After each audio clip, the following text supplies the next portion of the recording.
welcome to the first episode of another season of the Cardinals Nest here on HBC Channel 25. I'm Dean Beckman, joined by Sports Information Director Donny Nadeau. Donny, good to be back for another season. We've been doing this show for a long time, and every year the new season sneaks up on us. Yeah, it's really hard to believe that the seasons are here. It's September 1st as we tape this, and it's hard to believe that action is getting underway. It seems like we just finished with softball and baseball, and we're talking about enjoying a summer, and here we go at it again. So time flies. It does, and one of the sports causing the most buzz on campus this year at St. Mary's University is volleyball. And during the interview segment a little bit later on here in the program, we'll have Mike Lester, the head coach, along with Bree Bushlack, an outside hitter for the Cardinals. So we'll hear all about the season preview as they get set to go as we're taping this on Wednesday, and then the big Cardinals Classic this weekend. Yeah, it'll be interesting to talk to Coach Lester, because every time you try to talk about last year and the success that they had, he says, we're not thinking about last year, we're thinking about this year. So we're going to have to pry a little bit to get some information and a little bit of, it's fun to recap what the success that they had last year, and hopefully he'll open up a little bit and let us talk about that NCAA appearance and as they get into this year and some very high expectations. You have to do your best Oprah Winfrey impersonation. That's right. To get Mike to open up a little bit, right? All right, so we'll get to volleyball a little bit later in the program, but also starting on Wednesday and into the weekend with some home matchups. The soccer teams, Donnie, and we'll begin with men's soccer. Chris Dembeck, the head coach. This is the first time, Donnie, in a long time that I can remember saying this is kind of a veteran squad for Coach Dembeck. He's returning a lot of players. Unfortunately, the big name not returning is John Safransky, their all-conference goalkeeper from the last several years. So they're going to miss him, but offensively, this is an experienced team coming back. Absolutely, and when I was talking to Coach Dembeck earlier this year, obviously you got to talk about John and the loss of him, and he was their starter for the last 3 years. So obviously that's going to hurt them, but he does have a couple of very talented goalkeepers in freshman Phil Rendell and junior Chris Williams that can step in and do a nice job. So they have some people in place. Obviously, are they the caliber of John? That's yet to be to be determined. But like you said, talk about a veteran group. I remember 2 years ago we're talking about Chris starting basically 10 freshmen in his starting lineup, and now those guys are all juniors. They've had those 2 years of baptism by fire, so to speak, and so they're obviously ready to go and should be able to really help out. And you look at a Steve Busey, who was their leading scorer last year, 3 goals, 3 assists. So they have that experience. Ryan Rademacher's back, Brian New's back defensively, Andy Adair. The list goes on and on of players that have seen collegiate action for 2 years. So hopefully that experience will pay off and the wins will follow. Right, absolutely. But I have to chuckle a little bit when you talk about replacing Safransky, because it's kind of taking 2 people to really do it, because right now it doesn't appear like there's just one heir apparent. Right, and actually talking to Chris, that's exactly what he said. I asked him who was going to be the starter as you guys get ready with Marion and Ripon and Lakeland, and he says, you know what, we don't know right now. They're both very even. They're both battling. They're both working hard. It's just we're just gonna have to make that determination. He may actually split halves. He may play Phil in the first half of a game and play Chris in the second half, or vice versa. Right now nobody has stepped forward and taken hold of the job, so it's kind of a wait and see approach, and maybe he'll put them both in, one in the first half, one in the second, and see what happens. Right. It has to be nice, too, with the returning offensive players. You're not really implementing a new system or trying to teach that system. You're fine-tuning it, you're perfecting it, and that's probably a change for Chris this year as far as how he's approaching the coaching aspect of the game. Absolutely. And one of the things that he does need, though, is he needs some more offensive output. You talk about Steve Busey and Ryan Rademacher and Jermaine Venter. They each led the team with 3 goals. Well, that's 9 goals. So your leading scorer had 3 goals in a season. They need more offensive output, and I think that they're going to get that. And again, you talk about that experience. I think we'll be looking for more from Bobby Gass, one of those junior forwards who needs to, to step up and score some more goals. And obviously, Steve and Ryan and Jermaine will do their part, but they're going to need some more people that are going to step forward and get the job done. And obviously, they have to score more goals. because you can't have your leading scorer scoring 3 goals and be successful in the season. One other player we haven't talked about is Adam Lindsay. He's from Fremont, Wisconsin. Kind of an unknown coming into this year. He didn't play last year. He was out with an injury, but they do have some expectations for Adam. Absolutely. Adam was an integral part 2 years ago. Got hurt last year in preseason, didn't play at all, and is back and healthy this year. So he's another one of those that will be able to step in and provide some of that offensive support. And I think that's very important. You keep adding people to it, and as we talk with a lot of different sports, the fewer times that a team can focus on one person, the harder it is to defend your team. So Wednesday, the Cardinals open up at home against Marion, and then a couple of more home contests on the 4th, Saturday, the 5th on Sunday against Ripon and Lakeland College. So right away, some home matchups on their new turf at St. Mary's, and kind of get a good flavor, I think, for what we're going to see from the Cardinals. Absolutely. It's a very busy start. To have 4 games or 3 games in 5 days is a quick start to them. But it's going to be good for them. They need to get their feet wet, see what where they're kind of going, and then obviously you talk about fine tuning. You'll at least have a barometer, a measuring stick to see where you're at, and I think that's the reason for scheduling a busy start to the season like they did. Right. In women's soccer, Donnie, Eric Zimmerman saw his squad go above 500 last year. 9-8-1 was their record, and this year he too, kind of an experienced squad coming back with the top 3 goal scorers from a year ago. But again, losing an all-conference goaltender, it's kind of the same story as we see with the men. Absolutely, it is exactly the same story. When you lose a keeper the caliber of Mariana Sanchez, it's going to be noticed. And Coach Zimmerman's excited about Cassie Hewlett coming back. She took last year off, didn't play last year, and is back this year looking really good, and appears to be the starter, at least the front runner for that starting spot in goal. But again, it's one of those things that you're replacing somebody who was all-conference this past year, honorable mention all-conference the year before that. It's not easy. You can't just throw somebody in there and say, okay, you're going to be the next Mariana. So, it's going to be a little bit of a process there. Obviously, like the guys, they've got some very good offensive people coming back. Amy Sibick is back for her senior year. She had a phenomenal junior year with 14 goals, 34 points, which was obviously Coach Zimmerman was real excited about that. Caitlin Cole had a good year. She had 7 assists, which led the team. So they've got some offense there, and they've got some firepower. Now it's just a matter of being able to put everything together, and hopefully they'll be able to do that. I know that teams are going to be focused on Amy Sibick and what she can do, and I'm guessing that after watching her for 3 years, they can focus on her all they want. They're not going to stop her. Won't matter, yeah. She has a knack for putting the ball in the net, and that's what they need. She's right now 6th all-time in career goals, and I just see her continuing to climb as this season goes on. She's a phenomenal player, and one that certainly Eric's going to be looking heavily on this year to help guide this team. Right, and the women's soccer team, they open on the road on Wednesday at River Falls, Donnie,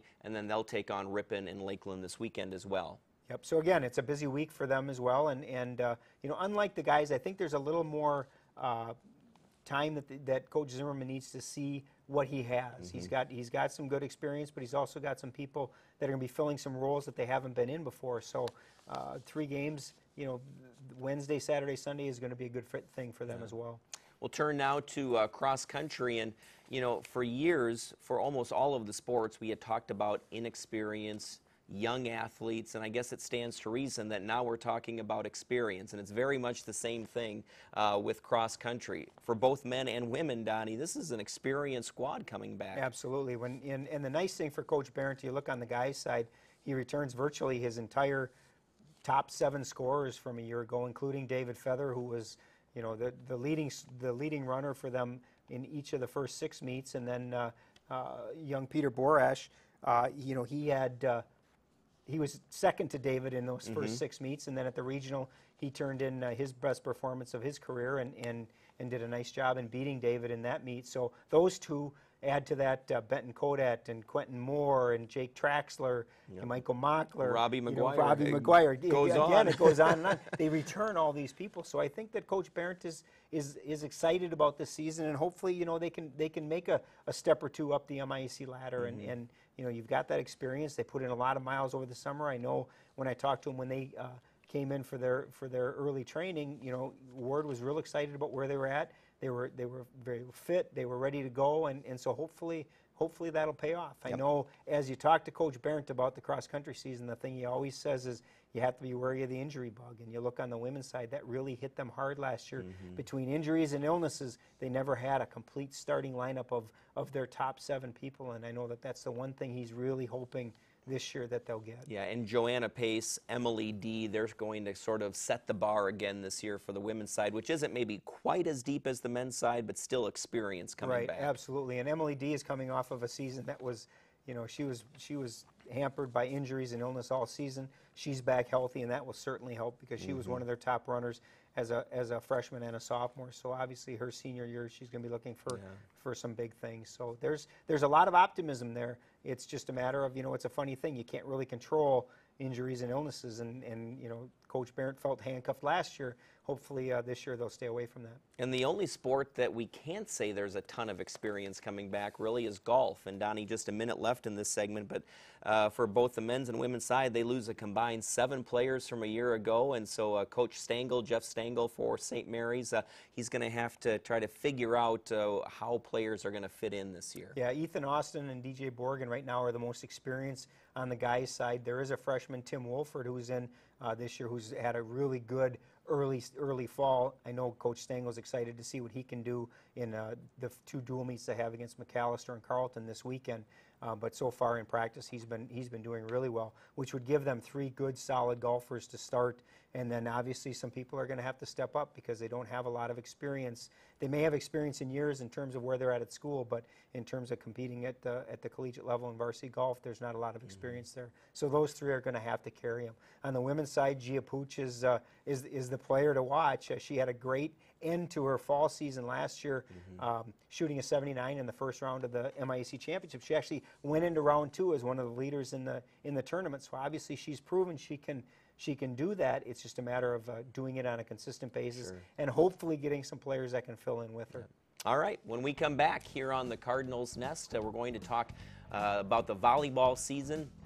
And we'll have the head coach, Mike Lester, along with his outside hitter, Bree Bushlack. That's coming up next here on the St. Mary's University Cardinals Nest on HBC. Did you know there's one location where you can get free discount coupons for multiple Winona area businesses? It's just a click away with my.hbci.com. From discounts on food and beverages to repair services, my.hbci.com has coupons we know you can use. And getting the coupons couldn't be easier. Go to my.hbci.com/coupons. Browse the page for the coupons you're looking for, click on the ones you want, and print. It really is that easy. Be sure to check back daily as new coupons are constantly being added and updated. Check it out and start saving today with my.hbci.com. Wouldn't it be nice if there was a mobile phone company where you could actually get great customer service? Well, the wait is over. Full mobile phone service is now available at HBC. With plans starting as low as $40 a month on the nation's largest coverage map, HBC Mobile has a plan for everyone. Individual, family, data, they're all available. And they all come with the personal customer service you've come to expect from HBC. Stop in today at 58 Johnson Street, Winona, to see how you can get a free phone. HBC Mobile. Service you can trust. Sometimes life isn't about doing the popular thing or even the cost-effective thing. Many times it's simply about doing the right thing. When HBC did not receive the grant needed to construct a network in Minneaska, we were disappointed. But we immediately went to the drawing board, and we are going to be delivering what we promised. Sometimes it's all about making the right decision. So welcome, Minneaska. We're back here on the Cardinals Nest on HBC, the show devoted to St. Mary's University athletics and other events on the St. Mary's campus. Dean Beckman, Donny Nadeau, joined now by Bree Bushlack, an outside hitter for the Cardinals volleyball team, and Mike Lester, the head coach. Bree and Mike, welcome to the Cardinals Nest. And Mike, you know, what's this about having to open up to Donny here? It sounds like he wants you to pour your feelings out to him, right? Donny keeps pushing for information, and I've yet to give it to him. That's right. Yeah. We try really hard. But welcome, both of you. And usually, Bree, one of the first things that we do for our guests here is just ask you to take a few seconds and tell us a little bit about yourself, where you're from, how you got into volleyball, and how you eventually ended up at St. Mary's. Well, I am from Mapleton, Minnesota. It's south of Mankato, a small town. And I first started playing volleyball in 7th grade. I was actually going to go up for cross country. So my mother said, don't do it. You'll like volleyball so much better. And then I had a really good time, and I had a really good senior year. And I was looking at St. Mary's for the size and the religious affiliation, and everything about it was pretty much good for me. And I love the campus. It's very beautiful. Yeah, great. And what's your major at St. Mary's? I'm a biochemistry major with intentions to go on to grad school for veterinary medicine for large animals. So, Mike, you're a veteran of this. You've been around for Sure. a while, and probably been on the show every year that we've had the show. Yeah.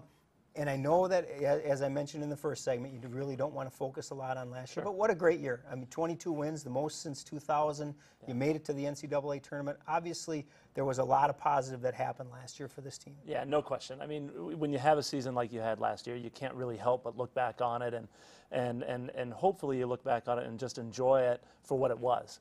You know, it was a lot of work. You know, the ladies put in a ton of time in the summer.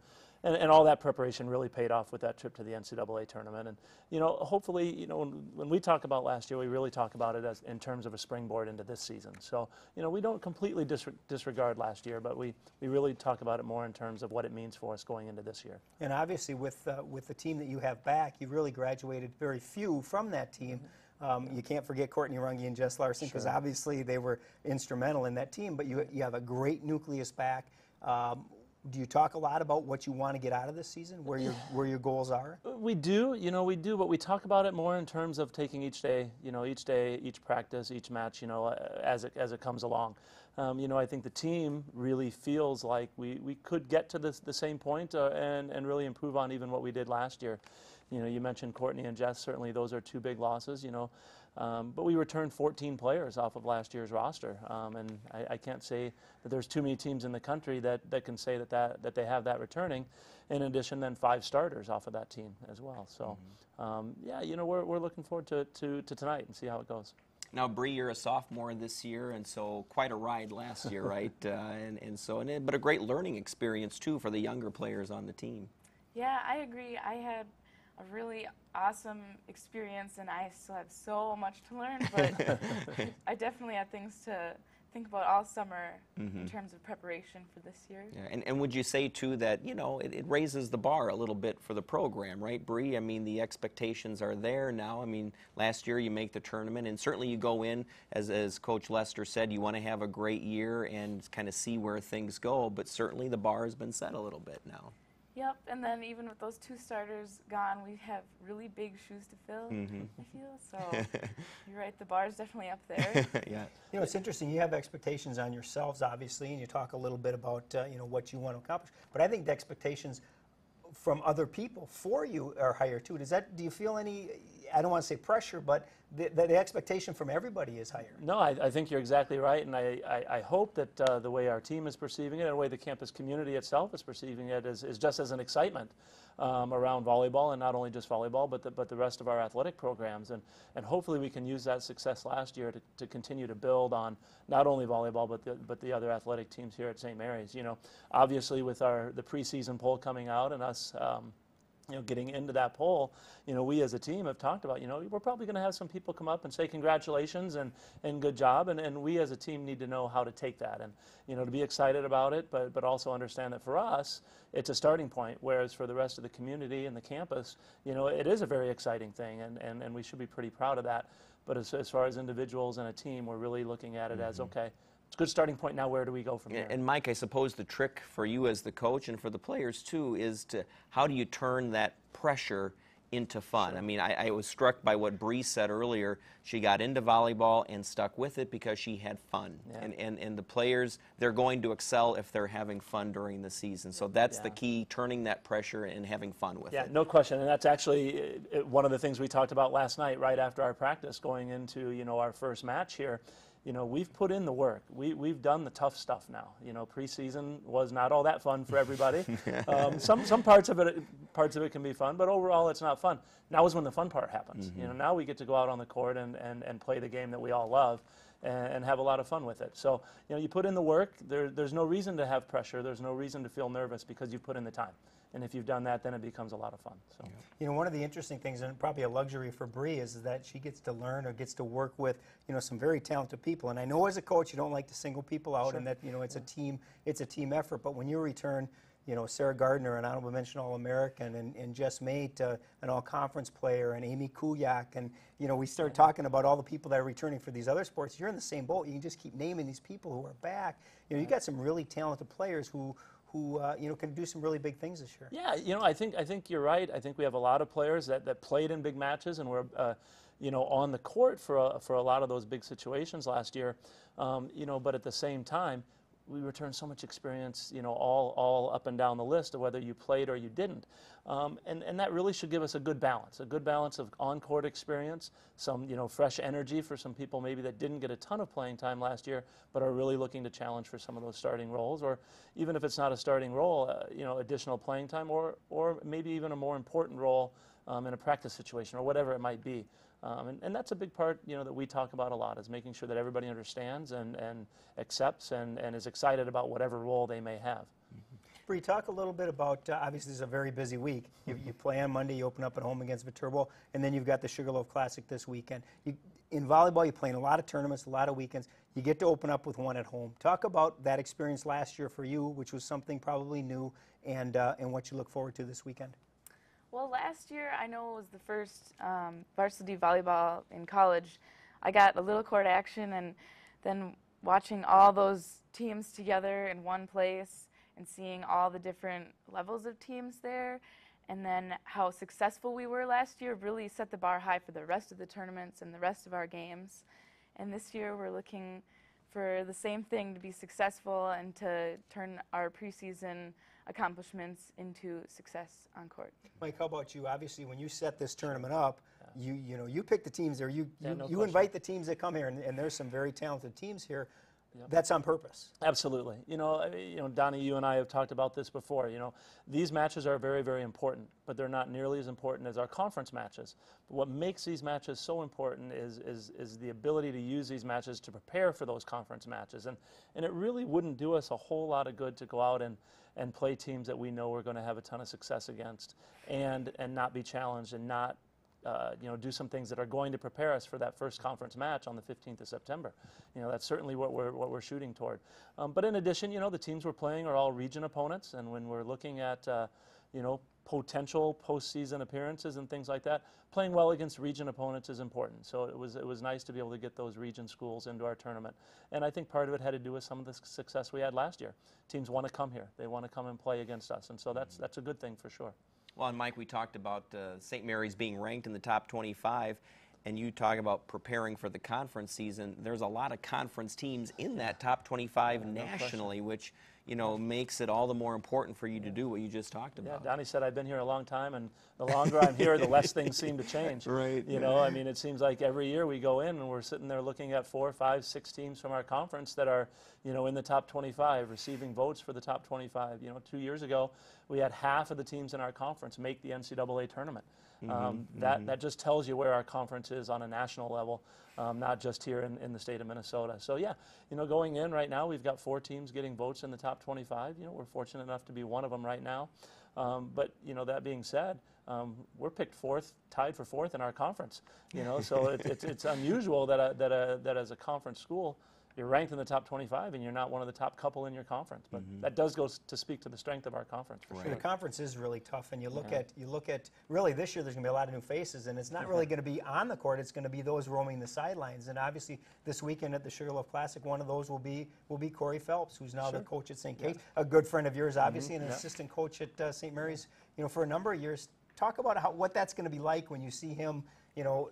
Not as an assistant coach somewhere, but actually coaching a team of his own. You know, I am excited for Corey. You know, he's put in his time. He's worked hard. He's a very good coach, very good technical person, and he deserved an opportunity to be a coach. And to get that job at St. Kate's, again, a really strong Division III volleyball school in a strong conference, I'm looking forward to it. He and I have talked a little bit over preseason, and he said he's looking forward to having some communication on Friday. He's got a lot to talk about as far as how his preseason went for the first time. So now, I know you can't wager on anything, but when you play St. Kate's, is there anything on the line? Maybe a cheeseburger or something? We'll see. We'll see. We'll see. see. But it is interesting. We do have 6 new coaches in the conference. We have 12 schools. We've got half the schools have new coaches. So it'll be an interesting year in the MIAC as always. Bree, you had talked about some reasons why you came to St. Mary's. The fact that the Cardinals are one of the top teams in one of the best conferences in the nation certainly can't hurt either, right? Right, and I knew coming in that the volleyball program was very competitive. I was a little worried about even trying out, but the fact that they're so competitive and our conference is that good and St. Mary's is one of the best teams on campus was a good reason. Mike, we just have 30 seconds left here, but you tend to attract players to the program like Bree. Last year we had on Brittany Cherwinka, right? And she's just kind of a natural leader, very smart student athlete, and those are the kinds of players you're looking for. It really is. I mean, if you look up and down our roster, we have players on our team that are not only good volleyball players and all of that, and it's important and things, but they're leaders on the campus community. They're involved in a lot of different things. We tend to do very well academically, and when you get those pieces, those individuals to come together as a group, it makes it very easy to form a team that really has one goal, one vision, and it makes it a lot of fun to go into the gym every day. All right, Bree, Mike, thanks a lot for being on the program. Absolutely. Best of luck this year. All right, thanks for having us. All right, stay tuned. Donnie and I will be right back with more on the Cardinals Nest right after this. Did you know there's one location where you can get free discount coupons for multiple Winona area businesses? It's just a click away with my.hbci.com. From discounts on food and beverages to repair services, my.hbci.com has coupons we know you can use. And getting the coupons couldn't be easier. Go to my.hbci.com/coupons. Browse the page for the coupons you're looking for, click on the one to one, and print. It really is that easy. Be sure to check back daily as new coupons are constantly being added and updated. Check it out and start saving today with my.hbci.com. Wouldn't it be nice if there was a mobile phone company where you could actually get great customer service? Well, the wait is over. Full mobile phone service is now available at HBC. With plans starting as low as $40 a month on the nation's largest coverage map, HBC Mobile has a plan for everyone. Individual, family, data, they're all available. And they all come with the personal customer service you've come to expect from HBC. Stop in today at 58 Johnson Street, Winona to see how you can get a free phone. HBC Mobile. Service you can trust. And welcome back. We'll wrap things up now on the Cardinals Nest by telling you about some other events on the St. Mary's University campus. And one of them, Donnie, next weekend is M Club Weekend, and we'll touch more on that on the program. But it's also Young Alumni Weekend. They always try to coincide the two on the same weekend. And so graduates from the past decade have been invited back to campus for Young Alumni Weekend, which is the 10th through the 12th. Approximately 200 alumni are planning to attend the special weekend. The events include a Hike for Hunger community outreach project, swing dance lessons, rope course activities, and a pig roast picnic. They've got all kinds of things lined up, and that's next weekend, September 10th through the 12th on the St. Mary's campus. Also, St. Mary's is presenting an exhibit of 27 prints that were created as part of the Hamilton Wood Type and Printing Museum's 10th anniversary. That's a museum in Two Rivers, Wisconsin, the only museum dedicated to the preservation, study, production, and printing of wood type. And that show is free and open to the public in the Lillian Davis Hogan Art Gallery in the Toner Center from 9 a.m. until 8 p.m. daily. And finally, Donnie, congratulations to the participants on the St. Mary's team in the Goodview Gallop. They finished 8th out of 24 teams, so not too bad. There's a good-looking guy right in the middle of that picture there. Who would that be? I participated. You saw all the other participants there, and you know, for old people here, that wasn't too bad. 8 out of 24. Donnie, you raced in that one. I didn't get in that picture, but overall, it was a good time, and so congratulations to the St. Mary's team. That's going to do it for the Cardinals Nest this week. Thanks so much for watching right here on HBC Channel 25. Tune in again next week for another Cardinals Nest.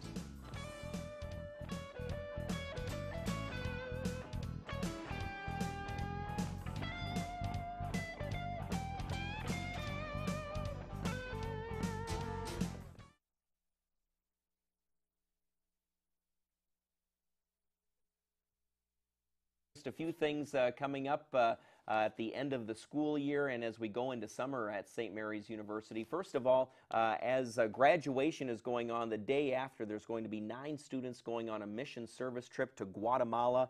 Our campus ministry director, Chris McClade, is leading that, so a great service opportunity there. And then also I want to tell you about a Trinona Kids Triathlon, swim, bike, and run. It's for kids ages 5 to 13 on June 12th, and you can just go to that website. The cost is $35.